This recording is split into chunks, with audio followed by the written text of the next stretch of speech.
السلام عليكم ورحمة الله وبركاته. أكمل تنقل توتا فرد صوت channel FM تكنولوجي نجيني ربي بقية تنديسين برهاجرات ويجا أردقى فيديو تكان قام كمبيوترات إنساني قبل فيجورا فيديو تون ماليويتن فيديو تون واي كمبيوتر خينياتي والكبت يجورا أمان دورالي أكون بيتن يجورا فيديو خينيا فيديو كان دليني توري أكاداتي كمبيوتر خينيا سافيسيف نيوكين سافيسا كمبيوتر خينيا أكاداتي دبلو فيديو تكيسيني دليني توري يجورا أمان دورا فيديون أراكم أمو خان أداتي خيستو خان نمني هدون هم بيني يقين إكسبرتين كمبيوتر هدون بكتنا هلا ليجورا خانين أني كجاقيان إرقي يجورا باي أنو باجي يا خانين إسيني في اللي يادو يجورا سالين كبدا إسيني فيكا خنا gara video keenyaatti osoo hin seenin dura kabajamtoota hordoftoota keenya videoon kun akka isin barbaachisu abdii waan hin qabu jechuudha. YouTube algoritimiin akka obboleeyyan keessan akkuma keessanitti waan kana ilaaluuf itti fayyadamuu barbaadu biraan gahuuf laayikiitu baay'ee jenna. Akkasuma chaanaala kana subscribe godhuun nu jajjabeessaa nu cinaa dhaabbadhaa. Viidiyoo adda addaa tana kanaatii fi tan gosa adda addaa hedduu isin daleena jennee abdii qabna. waliin gara viidiyoo teenyaa. Hayyeega kabajamtoota hordoftoota keenya keessattuu koompitara keenya jechuudha. Yoonii fi yeroo yookiin bannu yookiin yeroo koompitarumaa dura bannu jechuudha.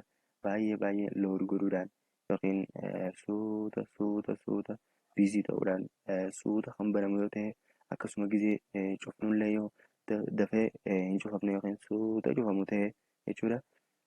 Formaata tokko isinii qabaddeetiin dhufee jira jechuudha. Har'a jechuudha. Walumaa galattu koompitara keessan akka saffisu jechuudha. Karaa feeteenu jechuudha. Gizee bantu, gizee cuftu, gizee sooftiweera bantu yookiin aappilikeeshina bantu akkasuma gizee wantoota adda addaa bantu jechuudha. Walumaa galattu akka koompitara keenya saffisiisu akkamitti goonaadha jechuudha. Kabajamtoota hordoftoota keenya jechuudha. Salphumatti.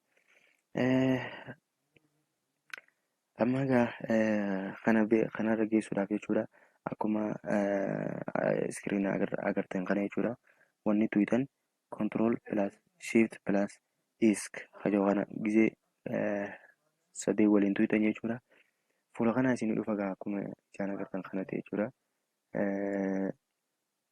Asumaan gara start app hajoo kana kilik goona. Achi booda bakka tana gaa bakki fardiin jechuudha. Kabajamtoota hordoftoota keenya. Bakka tana egaa yeroo jiru akkuma asirratti agartan jechuudha. Yeroo koompitara keenya banamu sooftiweeroota jinqanii jira.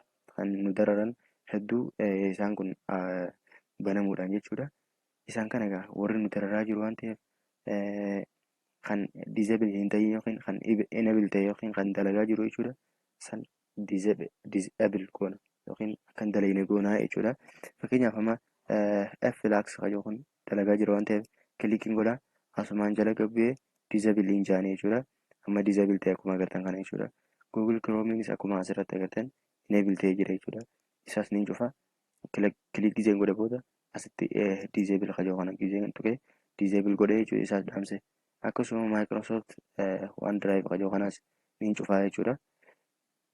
Akkuma agartan kanatti kilikiin godha. Achi booda diizeebiliin jaanii jechuudha isaasi.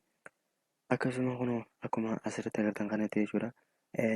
Smart USB antivirusii kana namni hin qabne ni jira jedhee yaadu waan ta'eef keessattuu Windows 10 as bahee booda jechuudha.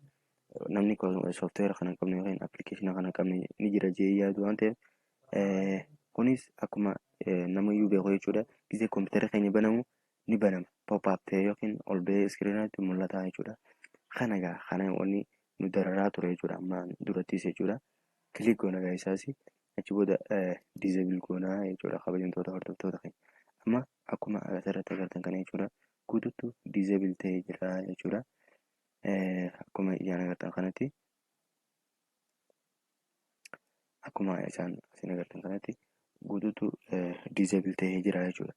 Kana egaa kun nu fayyaduuf akkuma reefu isin jettee jechuudha. Baay'ee koompitara keessan faast godhuudhaaf yookiin akka inni saffisu godhuudhaaf baay'ee nu barbaachisa jechuudha. Warri reefu subscribe godhuu dagatan amma subscribe godhaa. Viidiyoon kun akka waan isinitti toleef jechuudha. akkasuma warri laayikii reefu dagatan viidiyoon kun akka obboleeyyan keessan kana hedduu waan akkanaa kana barbaadu jiruuf biraan ga'uuf laayikii tuqaa isin jenna isin jaalanna. Assalaamu alaikum warahmatullaahi wabarakaatu.